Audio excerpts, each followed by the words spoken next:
அனைவருக்கும் வணக்கம். ஒரு செய்தி ஒன்று சொல்லட்டுங்களா? சட்டப்பேரவையுடைய கூட்டத்தொடர் தேதி சொல்லாம ஒத்தி வைக்கப்பட்டிருக்கு. 4வது நாளா நடந்த இந்த கூட்டத்துல உண்மையாலுமே சம்பவம் அப்படிங்கிறத தாவேகா செஞ்சு விட்டுருக்காங்க. ஏன் அப்படின்னா, இதுக்கு முன்னாடி உதயநிதி வந்து வாயை திறங்க சிஎம் அப்படின்னு பேட்ச் போட்டுட்டு வந்தாரு. ஆனா இன்னைக்கு சிஎம் வாயை திறந்து பேச ஆரம்பிச்ச உடனே உதயநிதி சட்டப்பேரவைக்குள்ளேயே இல்ல, வெளியில ஒடியாந்துட்டாரு. சரி, வெளியில ஒடியாந்து அப்படியே வீட்டுக்கு கிளம்பி போயிட்டாரா அப்படின்னு பார்த்தா கிடையாது. ரூம்ல அவருடைய அறையில போய் உட்காந்து ஃபுல்லா விஜய் அவர்கள் என்ன பேசுறாங்க அப்படிங்கிற விஷயத்தையும் பார்த்திருக்காரு. சோ அது என்ன அப்படிங்கிறத இந்த வீடியோல பார்த்துருவோம். அதுக்கு முன்னாடி நம்ம இதுக்கு முன்னாடி சொல்லியிருந்தோம், ஜூன் 23ஆம் தேதி வரைக்கும் KN நேரு மேல நடவடிக்கை எடுக்கக்கூடாது, கடுமையான நடவடிக்கை எடுக்கக்கூடாது அப்படின்னு சொல்லிட்டு உச்சநீதிமன்றம் சொல்லியிருக்காங்க அப்படின்னு சொல்லியிருந்தோம். சோ நம்ம இன்னைக்கு ஜூன் 23க்கு வந்துட்டோம். சோ இன்னைக்கு இந்த வழக்கு சம்பந்தமா உச்சநீதிமன்றத்துல என்ன போச்சு, என்ன வாதங்கள் போச்சு அப்படிங்கறத சொல்லிடுறேன். KN நேரு விஷயம் எல்லாருக்குமே தெரிஞ்சிருக்கும். நகராட்சி துறையில வேலைக்கு வந்து பணம் வாங்கிக்கிட்டு வேலை போட்டு கொடுத்தார் அப்படிங்கிறது அவர் மேல இருக்கக்கூடிய குற்றச்சாட்டு. இது சம்பந்தமா அமலாக்கத்துறை வந்து தமிழ்நாடு டிஜிபிக்கும் தமிழ்நாடு அரசுக்கும் வந்து நிறைய கடிதங்கள் எழுதி நிறைய ஆதாரங்கள் கொடுத்து வழக்கு பதிவு செய்யுங்க அப்படின்னு சொல்லிட்டே இருந்தாங்க. பட் பதிவு செய்யவே இல்லை. பட் அதுக்கப்புறம் சென்னை உயர்நீதிமன்றத்துல நிறைய பேர் வழக்கு போட்டதுக்கு அப்புறம் உயர்நீதிமன்றமே என்ன சொன்னாங்க அப்படின்னா, இந்த ஆதாரத்தெல்லாம் பார்த்துட்டு இவ்வளவு ஆதாரம் இருக்கு, ஏன் இன்னும் வழக்கு பதிவு செய்யாம இருக்காங்க தமிழ்நாடு லஞ்ச ஒழிப்புத்துறையினர், KN நேரு மேல வழக்கு பதிவு செய்யுங்க அப்படின்னு நம்ம சென்னை உயர்நீதிமன்றமும் சொல்லியிருந்தாங்க. பட் திமுக அரசு அதெல்லாம் காதுலயே வாங்கிக்கல. அது சம்பந்தமா சென்னை உயர்நீதிமன்றம் இதை மாதிரி சொல்லியும் திமுக அரசு பண்ணல அப்படின்னு சொல்லிட்டு நீதிமன்ற அவமதிப்பு வழக்கு உச்ச நீதிமன்றத்துக்கு போச்சு. அதே மாதிரி இன்னும் FIR போடாம இருக்காங்களே அப்படிங்கிற வழக்கம் உச்ச நீதிமன்றத்துக்கு போச்சு. திமுக தரப்புல இருந்தும், அதாவது தமிழ்நாடு அரசு தரப்புல இருந்தும் KN நேரு தரப்புல இருந்தும் உச்ச நீதிமன்றத்துல ஒரு மனுவை போட்டாங்க. என்ன அப்படின்னா, உயர்நீதிமன்றம் ஒரு உத்தரவு போட்டாங்கல்ல FIR போட சொல்லி, சோ அதை வந்து ஏத்துக்க கூடாது, அதை வந்து ரத்து பண்ணோம், நாங்க எதுவுமே பண்ணல, நாங்க யோகியன் அப்படிங்கிற மாதிரி KN நேரு தரப்பும் தமிழ்நாடு அரசு தரப்புல இருந்து உச்ச நீதிமன்றம் போயிருந்தாங்க. இந்த ப்ராசஸ் தான் திமுக ஆட்சி காலத்துல இந்த விஷயத்துல நீதிமன்றம் சார்ந்து நடந்திருந்தது. பட் அதுக்கப்புறம் தாவேகா ஆட்சிக்கு வந்ததுக்கு அப்புறம் தாவேகா வந்து லஞ்ச ஒழிப்புத்துறையினரை வச்சு KN நேரு மேல FIR அப்படிங்கிறத போட்டிருந்தாங்க. சோ அந்த FIR போடப்பட்ட டைம்ல தான் உச்சநீதிமன்றம் சொல்லியிருந்தாங்க, 23ஆம் தேதி ஜூன் 23ஆம் தேதி இந்த வழக்கு விசாரணை அப்படிங்கிறது உச்சநீதிமன்றத்துல வருது. சோ அப்போ என்னன்னு பார்த்துப்போம், அது வரைக்கும் நீங்க KN நேரு மேல தமிழ்நாடு அரசு வந்து கடுமையான நடவடிக்கை எடுக்க கூடாது அப்படின்னு சொல்லியிருந்தாங்க. பட் இப்போ இன்னைக்கு என்ன நடந்திருக்கு அப்படின்னா, தாவேகா தமிழ்நாடு அரசு தரப்புல இருந்து உச்ச நீதிமன்றத்துல ஒரு மனுவை போட்டிருக்காங்க. அதாவது தமிழ்நாடு அரசும் KN நேருவும் உச்ச நீதிமன்றத்தை சொல்லியிருந்தாங்கல்ல, இந்த எங்க மேல FIR போடணும் அப்படிங்கிற ஒரு உத்தரவு சென்னை உயர்நீதிமன்றம் போட்டிருக்காங்க, அந்த உத்தரவே ரத்து பண்ணணும் அப்படின்னு சொல்லியிருந்தாங்கல்ல.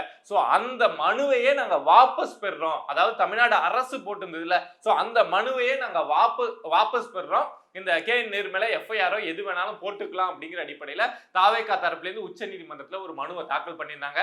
ஏன்னா இதுக்கு முன்னாடி தமிழ்நாடு அரசா திமுக இருந்து ஒரு KN நேருக்கு ஃபேவரா போகணும் அப்படிங்கிறதுனால அப்படி செஞ்சிருந்தாங்க. பட் இப்போ தாவேகா வந்ததுனால தாவேகா வந்து நாங்க வாபஸ் வாங்குறோம் அப்படின்னு சொல்லியிருந்தாங்க. சோ அந்த விவாதங்கள் இன்னைக்கு உச்ச நீதிமன்றத்தில் நடந்தது. சோ அதுக்கு KN நேரு தரப்புல இருந்தும், அதாவது திமுக தரப்புல இருந்து என்ன சொல்லியிருந்தாங்க அப்படின்னா, அது எப்படிங்க, இதுக்கு முன்னாடி ஒரு அரசு தான் சொல்லிச்சு, அரசுடைய கொள்கை முடிவு, அதை மாத்திலாம் பேச முடியாது அப்படின்னு சொல்லிட்டு KN நேரு தரப்புல இருந்தும் திமுக தரப்பு எல்லாம் ஒண்ணு தானே, சோ அவங்க தரப்புல இருந்து வாதாடினாங்க. பட் தாவேகா தரப்புல இருந்து, இதுக்கு முன்னாடி இருந்தது திமுக அரசுங்க, அவர் வந்து திமுகவில் அமைச்சரா இருந்தவர், சோ அவரை காப்பாற்றணும் அப்படிங்கிறதுக்காக அவங்க பண்ணாங்க, நாங்க வந்து அவர் மேல FIR போடலாம், எது வேணாலும் போடலாம், அதை எதிர்த்து அரசு போட்ட தமிழ்நாடு அரசு போட்ட அந்த மனுவை வாபஸ் வாங்கிக்கிறோம் அப்படின்னு சொல்லியிருந்தாங்க.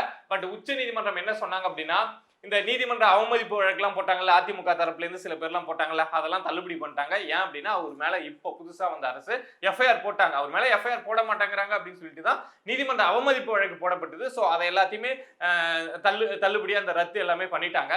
சோ இப்போ என்ன அப்படின்னா, தமிழ்நாடு அரசு அந்த மனுவை பின்வாங்கிக்கிறோம் அப்படின்னு சொன்னாங்கல்ல, தமிழ்நாடு அரசு போட்ட மனு என்னத்துக்காக போட்டாங்க, இந்த வழக்கு விசாரணை நடத்தக்கூடாதுன்னு. பட் இப்ப வந்திருக்கிறது வழக்கு விசாரணை நடக்கலாம், இப்ப வந்திருக்க அரசு வந்து இந்த வழக்கு விசாரணை நடத்தலாம், அந்த மனுவே நாங்க பின்வாங்கிக்கிறோம் அப்படின்னு சொல்லியிருக்காங்கல்ல. சோ இது சம்பந்தமான வழக்கு விசாரணையை நாங்க ஜூலை 10ஆம் தேதிக்கு தள்ளி வைக்கிறோம் அப்படின்னு சொல்லிட்டு உச்ச நீதிமன்றம் சொல்லியிருக்காங்க. என்ன இதுல வந்து என்ன ஒரு ஃப்ரீடம் கிடைச்சிருக்கு அப்படின்னா, தாவேகாவுக்கு என்ன இன்னைக்கு ஒரு பாசிட்டிவான விஷயம் என்ன அப்படின்னா, இவங்க ஃபைட் பண்ணதுக்காக 23ஆம் தேதி வரைக்கும் நேரு மேல எந்த ஒரு கடுமையான நடவடிக்கையும் தமிழ்நாடு அரசு எடுக்கக்கூடாது அப்படின்னு உச்சநீதிமன்றம் சொல்லியிருந்தாங்கல்ல. பட் இப்போ இந்த ஹியரிங்கை வந்து ஜூலை 10க்கு மாத்திட்டாங்க. ஆனா இன்னைக்கு வந்து ஜூலை 10ஆம் தேதி வரைக்கும் நேரு மேல எந்த ஒரு கடுமையான நடவடிக்கையும் எடுக்கக்கூடாது அப்படின்னு சொல்லிட்டு உச்சநீதிமன்றம் தரப்புல இருந்து சொல்லப்படல. அப்படி பாக்குறப்போ நேரு மேல இங்க இருக்கக்கூடிய லஞ்ச ஒழிப்புத்துறையோ இல்ல தமிழ்நாடு காவல்துறையோ நடவடிக்கை எடுக்கணும்னா எடுக்கலாம் அப்படிங்கிற மாதிரி இப்போ இன்னையோட விவாதம் அப்படிங்கிறது முடிஞ்சிருக்கு. ஸோ ஜூலை 10 நெக்ஸ்ட் இந்த கேஸ் எப்படி போகுது அப்படின்னு தெரிய வரும். அந்த அப்டேட் உங்களுக்கு கொடுக்கணும், ஃபாலோ அப் என்ன போயிட்டு இருக்கு அப்படிங்கிறது உங்களுக்கு தெரிய வரணும் அப்படிங்கிறதுக்காக தான் இதை சொன்னேன். ஸோ இப்போ நம்ம தமிழ்நாடு அசெம்பிளிக்கு வந்தோம் அப்படின்னா 4 நாள் கூட்டத்தொடர் நடந்திருக்கு. முதல் நாள் வந்து ஆளுநர் உரை நடந்தது. அது சம்பந்தமான விவாதம் வந்து 3 நாளா போயிட்டு இருந்தது. நான் எதிர்பார்த்ததை விட ஆல்ரெடி சொல்லியிருந்தேன், தாவேக அமைச்சர்கள் வந்து நல்ல பதிலடி கொடுத்தாங்க. இந்த அளவுக்கு அவங்க வந்து டேட்டாவோட திமுக என்னென்ன, அதாவது திமுக மூக்க உடைக்கிற அளவுக்கு தாவேக அமைச்சர்கள் பேசுவாங்க அப்படின்னு நான் எதிர்பார்க்கல. ஆனா வித் ப்ரூஃபோட நிறைய அமைச்சர்கள் வந்து, அதுக்காக இந்த கீர்த்தனா தொழில்துறை அமைச்சர் வந்து வெளியில பிரஸ் மீட்ல அசிங்கப்படுறாங்கல்ல, அதெல்லாம் என்ன பொறுப்பேற்றுக்க சொல்லுகாதீங்க. பட் அசம்பிளியில பேசின அமைச்சர்கள் சில பேர் வந்து உண்மையாலுமே டீசெண்டா பேசி திமுகவுடைய மூக்க உடைச்சிட்டு இருந்தாங்க. பட் அப்படி உடைச்சாலுமே அதுக்கே நம்ம உதயநிதி ஸ்டாலின் வெளில தான் போயிட்டாரு. பட் இருந்தாலுமே நம்ம உதயநிதி ஸ்டாலின் என்ன சொல்லிட்டு இருந்தார் அப்படின்னா, வாயத்திறங்க சிஎம் சிஎம் அப்படின்னு சொல்லிட்டு பேட்ச் எல்லாம் போட்டுட்டு வந்தாரு. ஸோ இன்னைக்கு சிஎம் வந்து சட்டப்பேரவையில வாய திறந்தாங்க. திறந்து பேச ஆரம்பிச்ச உடனே ஒரு குட்டி ஸ்டோரி எல்லாம் போட்டாங்க. குட்டி ஸ்டோரி அதெல்லாம் நீங்க கேட்டிருப்பீங்க. பட் அது என்ன சொல்ல வந்தாங்க அப்படின்னா, அப்பாவும் மகனும் சேர்ந்துதான் போன ஆட்சியில திருநீங்க, ஆனா இப்ப மகன் இங்க உட்கார்ந்து இருக்கீங்க, அப்பாவை காணோம் அப்படிங்கிற மாதிரி சிஎம் விஜய் அவங்க சொன்னாங்க.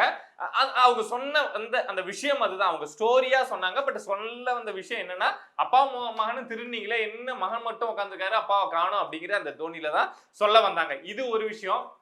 அடுத்தபடியா பார்ட்டி ஃபண்ட் அப்படிங்கிற பேர்ல எங்க போனாலும் ஒரு டிரான்ஸ்ஃபர்ல இருந்து ஒரு சின்ன விஷயத்துல இருந்து பெரிய ப்ராஜெக்ட் சைன் அப் பண்ற வரைக்கும் எல்லாத்துலயுமே வந்து பார்ட்டி ஃபண்ட் அப்படின்னு சொல்லி இந்த திமுக திருடி இருக்கு அப்படிங்கிற விஷயத்த ஓரளவுக்கு எக்ஸ்போஸ் பண்ற மாதிரி விஜய் அவர்கள் பேச ஆரம்பிச்ச உடனே உதயநிதிக்கு பத்திக்கிச்சு. என்னடா அதை நம்மள உட்கார வச்சு காரி துப்புறாங்க, நாம வாயத்தரங்க சிஎம் சிஎம்னு சொன்னா இப்ப திறக்கிறாரு, துப்புறதெல்லாம் நம்ப மூஞ்சில வந்து விழுதே அப்படிங்கிற மாதிரி உதயநிதி ஸ்டாலின் வந்து உடனடியா இங்கிருந்து வெளியில கிளம்பி போனாரு.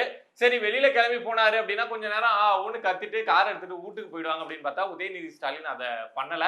என்ன அப்படின்னா, அங்க அவங்களுக்குன்னு தனியா அறையெல்லாம் ஒதுக்கி இருப்பாங்க இல்லையா, அங்க போய் உட்காந்து ஃபுல்லா விஜய் என்ன பேசுறாருன்னு நேர்ல தான் அவர் பார்க்கல. நேர்ல இருந்தா எச்சு துப்புறது நம்ம மூஞ்சில வருது அப்படின்னு சொல்லிட்டு கிளம்பி போயிட்டாரு. ஆனா போய் ரூம்ல உட்காந்து லைவ்ல விஜய் அவர்கள் வந்து என்ன பேசுறாங்க அப்படிங்கறத முழுசா உட்காந்து தெளிவா பார்த்துட்டு வந்து திரும்ப ஒரு பிரஸ் மீட் அப்படிங்கிறத கொடுத்துட்டு போயிருக்காரு. என்ன பிரஸ் மீட் உதயநிதி கொடுத்தது அப்படின்னா, வழக்கம் போல விஜய் வந்து சினிமா பாணியில பேசுறாரு, சினிமா ரீல்ஸ் பேசுறாரு அப்படிங்கிற குற்றச்சாட்டு. அதாவது ஆதாரபூர்வமா டேட்டா அது மாதிரிலாம் எதுவும் கிடையாது. விஜய் பேசுற லாங்குவேஜ், அவர் பேசுற மொழி நடை வந்து சினிமாவில் பேசுற மாதிரி இருக்கு அப்படிங்கிற மாதிரியான குற்றச்சாட்டை வச்சிருக்காங்க. இதெல்லாம் வந்து யாரையும் கட்டுப்படுத்த முடியாதுங்க. ஒவ்வொருத்தவங்களுக்கும் ஒரு மொழி நடை இருக்கும், ஒவ்வொரு பேச்சு இருக்கும், ஒவ்வொரு தோனி இருக்கும். அப்படிங்கிறப்போ யார் வேணாலும் சட்டப்பேரவையில இப்படிதான் பேசணும் அப்படின்னு எந்த ஒரு ரூலும் கிடையாது. அன்பார்லிமெண்ட் வேர்டை யூஸ் பண்ணக்கூடாது. அதை விட்டுட்டு நீங்க வந்து ஒருத்தவங்க வந்து அவங்களுடைய கலோக்கியல் லாங்குவேஜ்ல பேசலாம், அவங்களுடைய வட்டார வழக்குல பேசலாம், எப்படி வேணாலும் பேசலாம். அதெல்லாம் கட்டுப்படுத்தணும் அப்படிங்கிறது சட்டப்பேரவையோட ரூல் கிடையாது. பட் நம்ம உதயநிதிக்கு வைத்தறிச்சல் என்ன சொல்லணும் அப்படின்னு தெரியாததுனால விஜய் அவர்கள் வந்து இந்த மாதிரி சினிமா இதுல பண்றாரு, பேசுறாரு அப்படிங்கிற குற்றச்சாட்டை வச்சாரு. அதெல்லாம் வந்து ஒரு பெரிய குற்றச்சாட்டா நம்ம எடுத்துக்க முடியாது. ஏன்னா எம்ஜிஆருக்கு வைக்காத குற்றச்சாட்டா, எம்ஜிஆர் அவர்களுக்கு அவங்களுடைய வாய்ஸ்ல இருந்து அவங்களுடைய உடல் மொழி வரைக்கும் எவ்வளவு கேவலப்படுத்தினாங்க, வேற யாரும் கிடையாது, இதே திமுக தான். எம்ஜிஆர் அவர்கள் அசம்பிளியில வந்து சிஎம் ஆனதுக்கு அப்புறம் பேசுறப்போ என்னென்ன குற்றச்சாட்டை வச்சாங்க, அவருக்கு பேசவே தெரியல, இன்னும் சினிமாவிலேயே இருக்காரு, இன்னும் மேக்கப் போட்டுக்கிட்டே வராரு, இன்னும் அந்த சினிமா போதையிலேயே இருக்காரு அப்படின்னு எவ்வளவோ குற்றச்சாட்டை வச்சாங்க. பட் அதே குற்றச்சாட்டை தான் விஜய்க்கு வைக்கிறாங்க. பட் இதெல்லாம் படவே படாது. அது திமுகவுக்கு தெரியுமா இல்லையான்னு தெரியல. ஏன்னா இதை மாதிரிலாம் பேசினதுனால தான் எம்ஜிஆர் உயிரோட இருக்கிறவங்களுக்கு இந்த திமுகவால ஆட்சிக்கே வர முடியல. திரும்ப திரும்ப படுத்துக்கிட்டே ஜெயிச்சாரு எம்ஜிஆர். எதுக்காக? இதை மாதிரி திமுக தேவையே இல்லாம குற்றச்சாட்டை வச்சு மக்களுடைய வெறுப்பு அதிகமா திரும்ப திரும்ப சம்பாதிச்சதுனால தான் எம்ஜிஆரை திமுகவால தோக்கடிக்கவே முடியல. ஸோ அதே மாதிரி தான் இப்போ பண்றாங்க நம்ம உதயநிதி தலைமையிலான எதிர்கட்சியா இருக்கக்கூடிய திமுக.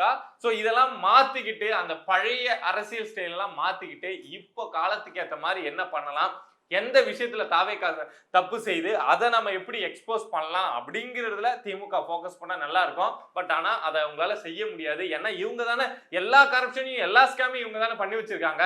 ஸோ அப்படி இருக்கப்போ இந்த திருடனுக்கு தேள் கூட்டின மாதிரி எதிர்த்தும் பேச முடியாம, தாவேக்காவே ஒரு தப்பு செஞ்சாலும் அது வெளியில சொல்ல முடியாம, ஏன்னா அதை விட பெரிய தப்பா அந்த துறையில திமுக செஞ்சிருக்குல்ல. திருடனுக்கு தேள் கூட்டின மாதிரி தான் இந்த திமுக எதிர்கட்சியில உட்கார்ந்துருக்க வேண்டியது இருக்கும் அப்படின்னு நினைக்கிறேன். பட் இப்போ 4 நாள் தான் அந்த கூட்டத்தொடர் முடிஞ்சிருக்கு. தேதி என்ன சொல்ல, திரும்ப எப்போ இந்த கூட்டத்தொடர் கண்டினியூ ஆகும் அப்படின்னு. பட் வந்தது அப்படின்னா அதுக்குள்ள நிறைய ப்ரிப்பரேஷன், நிறைய தயாரிப்புகள் வந்து 2 தரப்புல இருந்துமே இருக்கும்.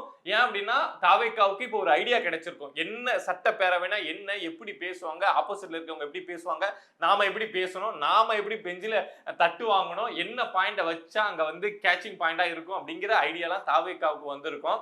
அதே மாதிரி திமுகவுக்கு வந்து நாம தாவேக்காவை வந்து சட்டப்பேரவையில லெஃப்ட் ஹேண்ட்ல டீல் பண்ணிடலாம் அப்படின்னு நினைச்சோம். ஏன்னா நம்ம பெரிய இன்டெலெக்சுவல் கட்சி, நம்மள மாதிரிலாம் யாரும் பேச முடியாதுன்னு நினைச்சோம். ஆனா அவங்களும் நமக்கு சரியா பதிலடி கொடுக்குறாங்க. நம்மள இந்த 3-4 நாள்ல மொக்க பண்ணி விட்டுருக்காங்க அப்படிங்கிற விஷயம் திமுகவுக்கும் தெரிஞ்சதுனால, சோ தாவேக்கா எங்கெங்க என்னென்ன தவறுகள் பண்றாங்க அப்படிங்கிற விஷயத்த அவங்களும் தோண்டி எடுக்க ஆரம்பிச்சிருப்பாங்க. சோ திரும்ப இந்த கூட்டத்தொடர் தொடங்குச்சு அப்படின்னா இந்த விவாதங்கள்லாம் உண்மையாலுமே சிறப்பா இருக்கும் அப்படின்னு நினைச்சேன். சோ இன்னைக்கு ஓரளவுக்கு டிசப்பாயின்மெண்ட் இல்லாம தான் சிஎம் விஜய் அவங்களுடைய பேச்சு இருந்தது அப்படின்னு தான் நான் பாக்குறேன். ஏன்னா வாயத்திறங்க அவர் பேசவே மாட்டாரா, உட்காந்தே கிடக்காரா அப்படின்லாம் சொல்லிட்டு இருந்தாங்க. பட் இன்னைக்கு விஜயோட பேச்சு வந்து அவ்வளவு டிசப்பாயின்ட் கொடுக்குற மாதிரிலாம் கிடையாது. திமுக அட்டாக் பண்ற மாதிரி இருந்தது. பார்ட்டி ஃபண்ட்ல இருந்து அப்பாவை காணும் வரைக்கும் அட்டாக் பண்ற மாதிரி தான் இருந்தது. ஸோ அது ஒரு நல்ல விஷயம். இதே மாதிரி விஜய் வந்து தொடர்ந்து பேசணும், பிரஸ் மீட்டும் அட்டன் பண்ணணும் அப்படிங்கிறது தான் நம்மளுடைய கோரிக்கை. ஒன்றும் அப்படியே கம்ப சூத்திரம்லாம் கிடையாது. விஜய் வந்து அப்படியே பிரஸ் மீட்ல வந்து நின்னார்னா இவங்கெல்லாம் கேள்வியை கேட்டு, திமுக நபர்கள்லாம் கேள்வியை கேட்டு விஜயை மடக்கிடுவார் அப்படிங்கிற அளவுக்கு ஒன்றும் பெரிய கம்ப சூத்திரமான விஷயம்லாம் கிடையாது. ஓரளவுக்கு என்னென்ன நடந்தது இந்த திமுக ஆட்சியில அப்படிங்கிற விஷயத்த தெரிஞ்சுக்கிட்டாவே விஜய் அவர்களால் ஈஸியா ஒரு பிரஸ் மீட்டை ஹேண்டில் பண்ண முடியும். இந்த திமுக மூக்க உடைச்சு விட முடியும். பட் அதையும் கூடிய சீக்கிரம் விஜய் வந்து செய்வார் அப்படின்னு நினைக்கிறேன். பொறுத்திருந்து பார்ப்போம்.